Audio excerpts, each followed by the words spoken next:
लेकिन आइए थोड़ा फोकस अब शिफ्ट करते हैं फूड डिलीवरी कंपनियों की तरफ, क्योंकि इनके बीच में हम देख रहे हैं कंपटीशन अब बढ़ने के संकेत मिल रहे हैं। वजह क्या है इसके पीछे थोड़ा समझ लेते हैं। स्वाति के पास है पूरी डिटेल्स। स्वाति सर बताएं। इंटरेस्टिंग जी चीज हो गई है ना, जी, सारे फूड डिलीवरी वाले एक के बाद एक, पहले वाले भी और पुराने वाले भी नए वाले भी। एक दूसरे के साथ ही पूरा मजा आएगा। पहले तो स्वाति जी से सुनिए, फिर मैं बताता हूँ। जी स्वाति बताइए।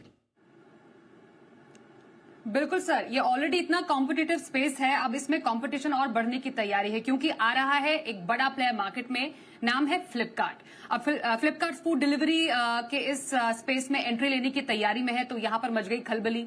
हुआ ये, अब खबर ये है कि मई जून तक बेंगलुरु में पायलट प्रोजेक्ट लॉन्च करने की तैयारी में है ये। और जो इनका बड़ा प्लान है वो ये है कि साल के अंत तक या फिर अगले साल 2027 की शुरुआत में एक बड़ा जो प्लान है वो रोल आउट करेंगे। 2 साल पहले भी आपको बता दें कि फ्लिपकार्ट ने सरकार के ओएनडीसी नेटवर्क के साथ इस मार्केट में एंट्री करने की तैयारी की थी, लेकिन तब कुछ बात बन नहीं पाई थी। अब जो अब का प्लान है वो ये है कि फ्लिपकार्ट या तो स्टैंडअलोन फूड डिलीवरी प्लेटफॉर्म के तहत एंट्री लेगा या फिर ओएनडीसी नेटवर्क के तहत ही एंट्री पर वो विचार कर रहा है। अब इस सेगमेंट पे एक और प्लेयर जो है रैपिडो, उसने भी पायलट प्रोजेक्ट लॉन्च किया हुआ है। रैपिडो की जो ओनली फूड डिलीवरी प्लेटफॉर्म है उसके जरिए बेंगलुरु में और विस्तार की योजना है। अब नेगेटिव खबर किसके लिए है, जिसका इंपैक्ट भी हमें शुरुआती ट्रेड में आज दिखा शेयर में, वो है इटर्नल स्विगी के लिए। क्विक कॉमर्स के लिए एक बहुत बड़ा एक कंपटीशन है, मार्केट शेयर और मार्जिन पर भी असर बढ़ने की उम्मीद है। और मार्केट शेयर के लिहाज से अगर देखें तो जोमेटो का 55 to 58% मार्केट शेयर है, वहीं स्विगी उससे थोड़ा कम 42 to 45% मार्केट शेयर पर ये रूल करता है। तो यहां पर एक और प्लेयर की एंट्री होने की तैयारी है। FY30 तक फूड डिलीवरी मार्केट $25 बिलियन होने का अनुमान है, और इस पर जो रैपिडो का जो अपना मॉडल है जीरो कमीशन मॉडल से, उस पर भी मार्जिन पर एक बड़ा इंपैक्ट पड़ता हुआ हम देख चुके हैं। परफेक्ट। तो ये है आपके लिए फूड डिलीवरी के कारोबार में उतरने की तैयारी फ्लिपकार्ट की भी। कंपटीशन बढ़ेगा, ये बात तय है। और कितना बढ़ेगा और क्या वाकई में जोमेटो और स्विगी पे फर्क पड़ेगा या ऐसे आते जाते रहते हैं? चोपड़ा साहब बताएं। सर देखिए, जो भी हो रहा है, एक बात तो निश्चित है कि गृहिणियां किचन में जाने में इंटरेस्टेड नहीं है।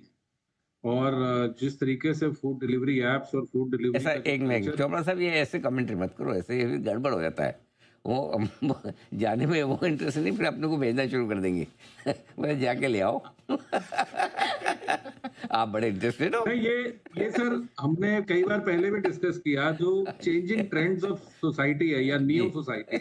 हाँ, मुझे लगता है जो जो यंगस्टर्स हैं 20 समथिंग 30 समथिंग इवन 40 समथिंग्स, अब वो बहुत ज्यादा कंफर्टेबल हैं, अपनी उंगलियां फेर लेते हैं फोन के ऊपर और जो उनको अच्छा लगता है मंगा लेते हैं। हाँ, ये कुछ हद तक कन्वीनियंस के रूप से देखें तो अच्छा है, बैचलर्स के लिए अच्छा है जिनको खाना बनाना पड़ता था।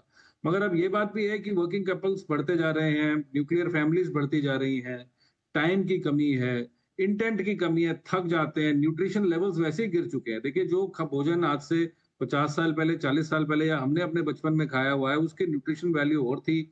आज जिस प्रकार का प्रदूषण है, जिस प्रकार की मिलावट है और जिस प्रकार का बाहर खाने का जो सिस्टम चल पड़ा है, तो उसमें न्यूट्रिशनल वैल्यू भी कम होती जा रही है, तो लोगों में एनर्जी लेवल्स कम है। ये बात भी निश्चित है, और ये बात अभी नहीं, अगले 10 साल 15 साल में जब ये बीमारियों का एक विस्फोट होगा तब समझ में आएगा। क्योंकि हमारे पूर्वज या हम लोग भी होम फूड पे विश्वास करते रहे, वही खाते रहे, बाहर का खाना अच्छा नहीं माना जाता था। मगर आज की जनरेशन काफी फर्क हो चुकी है, और इसके चलते हुए जो नए एंट्रेंट्स हैं, जैसे आपने फ्लिपकार्ट की बात करी, तो नो डाउट एक